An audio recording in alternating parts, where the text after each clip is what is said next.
What's up, everybody? Welcome back to another segment of HR Heretics. So Kelli and I, was it last week before, 2 weeks ago, went to the Sapphire event, the People Leader Retreat, which Kelli, I am coming to find is like my favorite people leader event of the year. And so we just want to give a quick recap. You want to give the rundown, Kelli, on what happened? Yeah, it's great. So Sapphire is one of my favorite VCs, shout out. Been with a couple of their portfolio companies now as a CPO over about 8 years or so, and still do a lot of work with them. And Elizabeth Patterson, she was on the show a while back. Those of you who remember, the talent partner over at Sapphire. She basically hosts a very intimate retreat every year at her house in Saratoga, which is great. It's already kind of a chill atmosphere, very comfortable. I think it's capped at around 30 or 40 people. Exactly. Nolan. Yep. This helped me understand, right? No microphones, none of that stuff. It's just one room, right? Where you're all there. It's kind of like a big circle of chatting and a lot of real talk, right? No recording, no taking it out of the room, and covered a lot of pretty deep stuff that's, it was very raw. So I think it's the third year of this. Yeah, I've been the last two, and I think it's like what's the magic about that event is like it's big enough to where you can break out and have individual conversations, but not too big to where like everybody's on their phone the whole time and not paying attention to the content. Right. The other thing is like the content is very curated. So here's the high level of like what I thought was like really interesting. One, we did with Colleen like an hour on what is the job of a CPO in 2025, which we'll talk about here in a second. The other one, which we're going to have her on the pod in a couple of weeks, I heard the craziest fucking story, Kelli, about you and I have not talked about this, about a deep fake. So we've been hearing about these deep fake candidates a lot. Mm-hmm. They were representing the company. So they were reaching out to candidates, like cold source candidates, getting them interested as if that was the company, getting them through an interview process, and then extending offers with the explicit intent to get the candidate's bank account information and social security number. Wow. And then to extort these candidates. I was wild. Like, what? Can you repeat that again? A little slower. So literally faking as if you are the company. So we've been hearing about the candidate fakes, right? Like that's like the thing everyone's talking about. What I had not heard was like the company being deep faked and then the candidate being taken advantage of. Right. So it happened to, I think she said 6 people.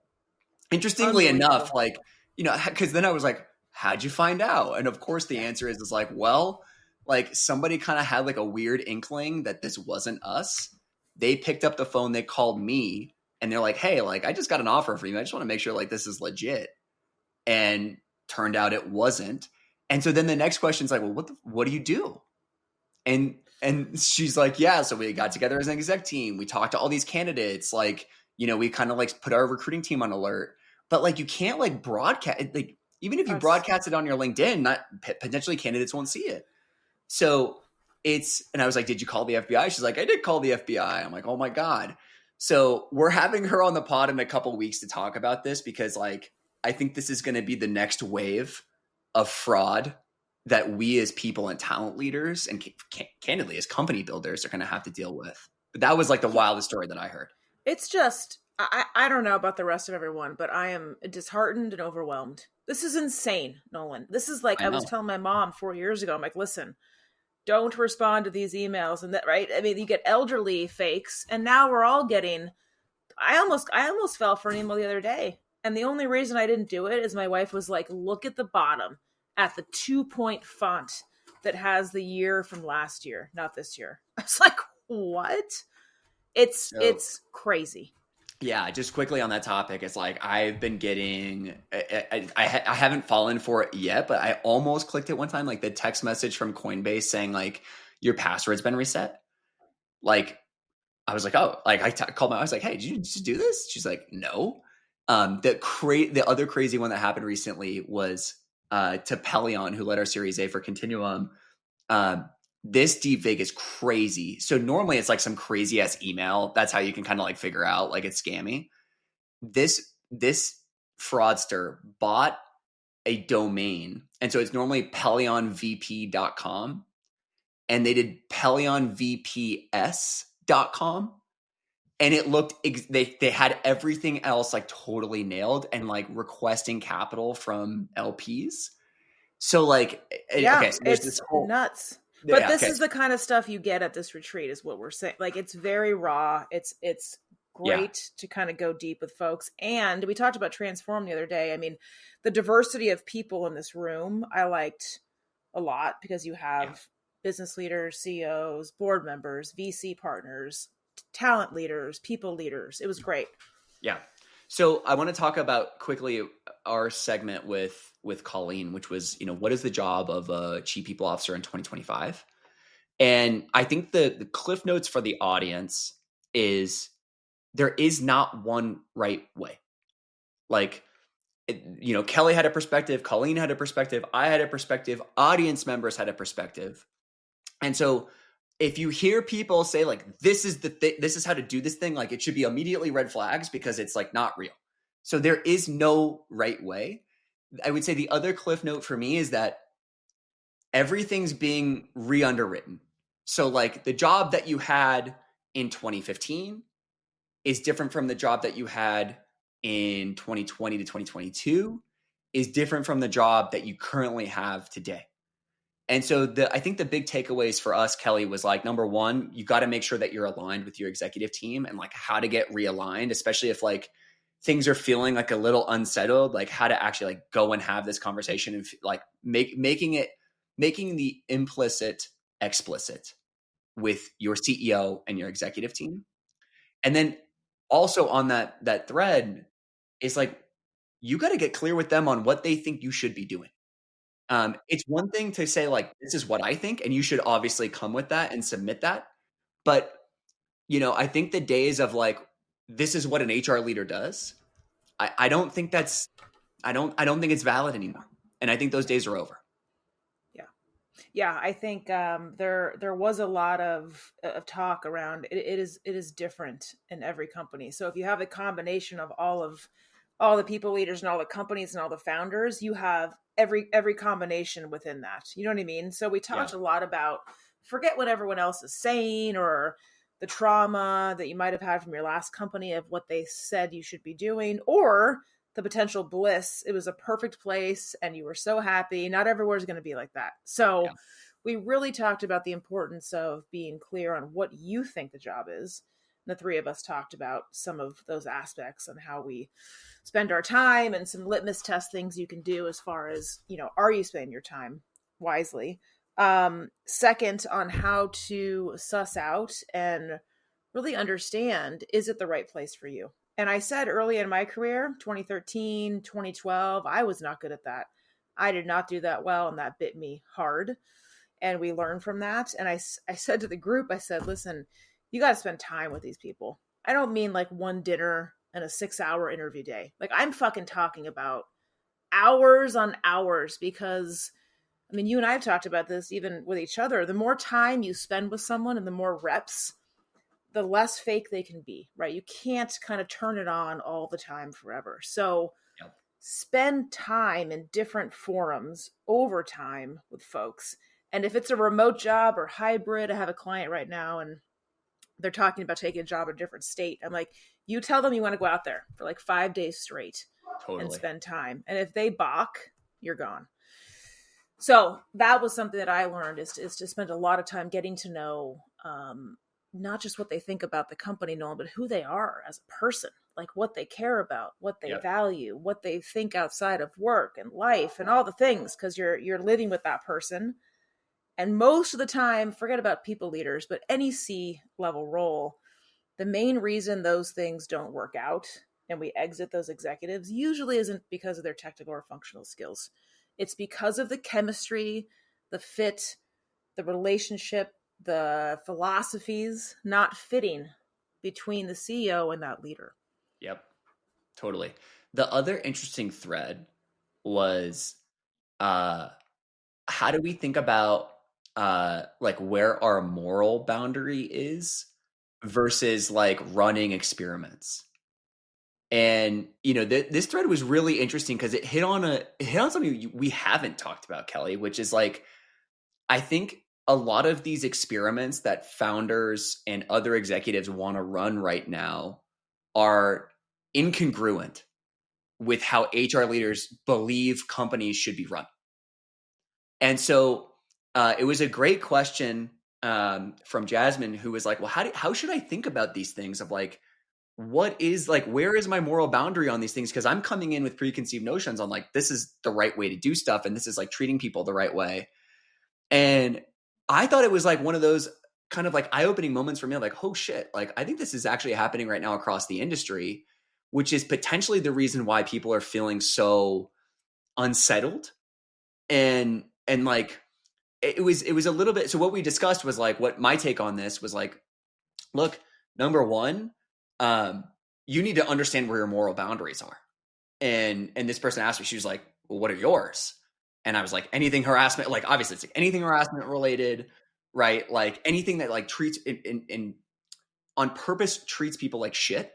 Like I'm not signing up for, that's a moral boundary for me. And I won't get along with it.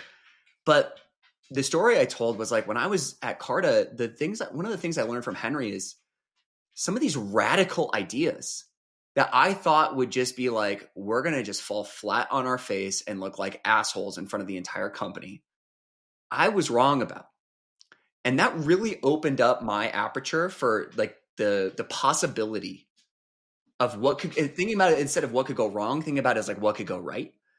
And so we had a great thread on that. And then your take on this, which I've come to appreciate more and more as I process it, is like you frame it as care a little less. And my take on this is like, I don't think it's care a little less. I think it's like, imagine what could go right. But I do agree with you. There's something like about being really deeply attached to stuff. That's hard. I remember this thread, and those of you who know me know that it's not that I don't care. It's right. It's more of a tongue-in-cheek phrase, and I'll explain it. But to your first point, 100% on kind of the shift in this industry, and I think it's more, tabula rasa, for lack of a better phrase, than it's ever been. Because like even when I was growing up in HR 25 years ago, you learn from the ones that did before, and this is how we do it, or like this company does it this way, and these are how all the companies do it, and you kind of have this thing that is like no longer the case. And I think that's been turning for a few years. It doesn't just happen overnight, you know what I mean? But I think it has been happening over the past, I would say 3-5 years. And the folks that are making that turn are grabbing it. And you see a lot of folks that are kind of not doing the role anymore or having a hard time adjusting. But the freshness of what's going on and things being defined not because they've done it in the past. Yeah. That's a big one. And like we just talked about this a couple episodes ago, right? Bending rules. Yeah. Right. Experimenting, trying new stuff. Best practice is a word that's no longer used, really. I mean, it's all shifting. And I do think it's going to create people leaders that aren't historical, like HR people, as a result, which you're seeing as well. Me too. Hey, everyone. We'll be right back in a moment after a word from our sponsors. Your workforce is your organization's greatest strength and often its largest single expense. But without the right tools, understanding where your workforce spend is going or how it impacts your bottom line can be a challenge. That's where Planful comes in. With Planful, HR and finance teams get the clarity they need to make smarter workforce decisions, gain real-time visibility into workforce fluctuations, forecast with confidence, and adjust talent acquisition plans collaboratively based on costs today and into the future. No more guesswork, just data-driven insights to help you plan with accuracy.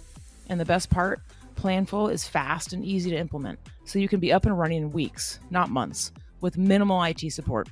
Plus, as your company grows, Planful grows with you, providing endless runway for strategic workforce planning at any scale. Ready to take your workforce planning to the next level? Join over 1,500 organizations already using Planful. Visit planful.com/heretics to learn more.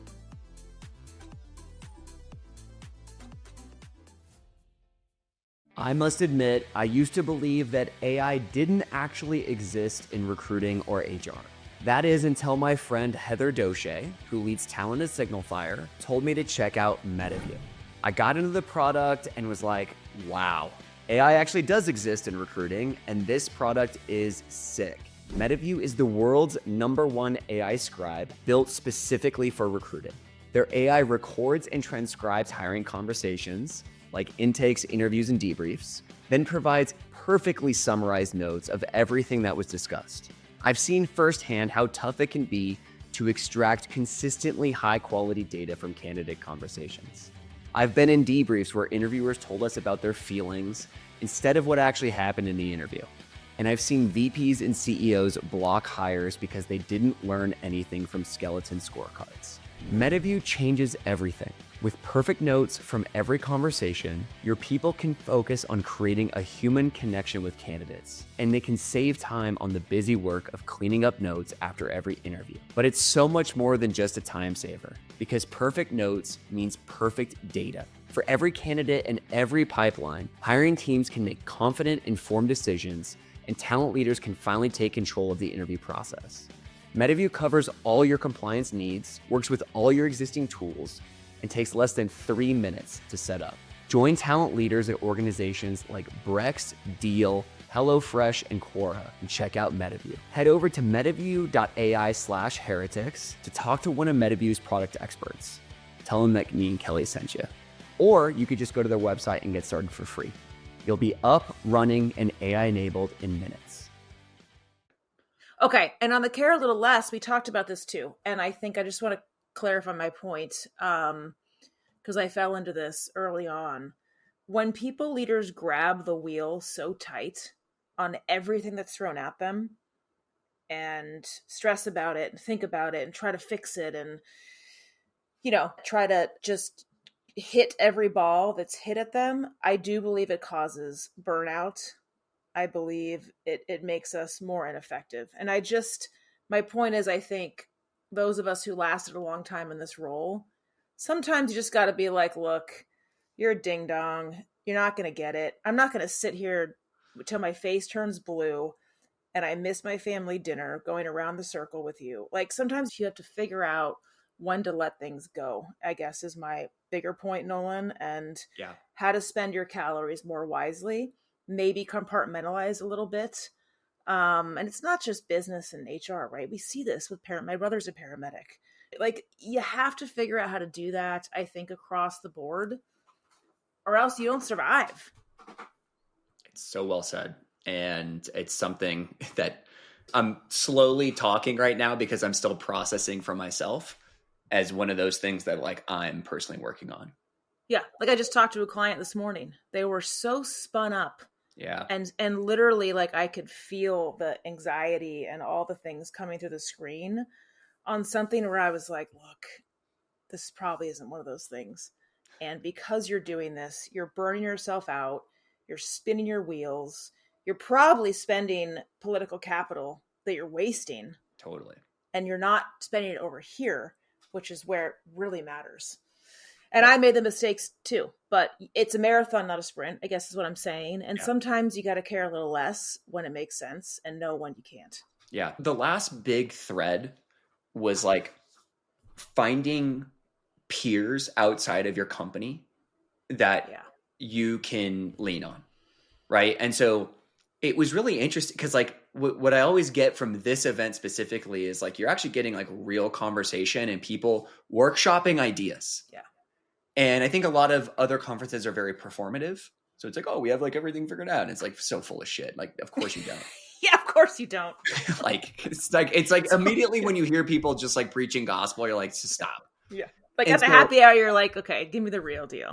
Like, come on. What's wrong with you? Totally. But there's an interesting aspect to what you just said, which I think there's this deep yearning in our community to actually have real community.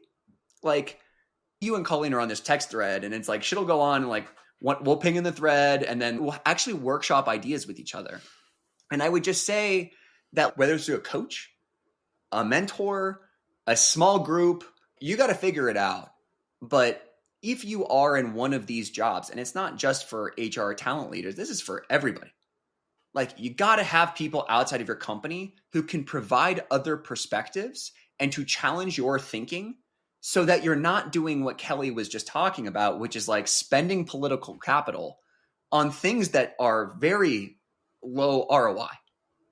And whether it's just to workshop ideas, whether it's to get perspective, we all need other people.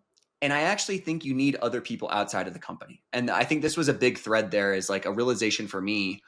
I had some of this when I was operating. I didn't have enough of it, and I wish I had more. And I think that was the take from everyone else too. Yeah. Yeah. And I think one of my last comments was, we talked about what does this role do? What is this job? And I just said, look, a big litmus test for me is the percentage of time you're spending lifting tactical shit and checking boxes and spinning wheels versus higher order architecting, orchestrating, influencing, evangelizing, communicating. So I'm always like, if I'm spending more than half my time doing stuff and spinning wheels and pushing paper, no one cares. Like, that's honestly, like, that's the stuff we have to do. But it doesn't matter as much as you spending the majority of your time as a people leader architecting, orchestrating, assembling, communicating, influencing. But you can't do that stuff unless you have the right team and the right setup to do that tactical stuff, right? It's necessary, but not sufficient. And that was a big kind of thread we talked about as well together. Yep. So shout out to our homie EP for another great event. And I hope you find your tribe. And if you need help, reach out to me and Kelli. We'd love to help you guys. Yeah. Thanks all. See ya. HR Heretics is a podcast from Turpentine, the network behind Econ 102, Moment of Zen, and Turpentine VC. Subscribe, 5 stars, share it on Apple, YouTube, Spotify, anywhere you get your podcasts, all the things.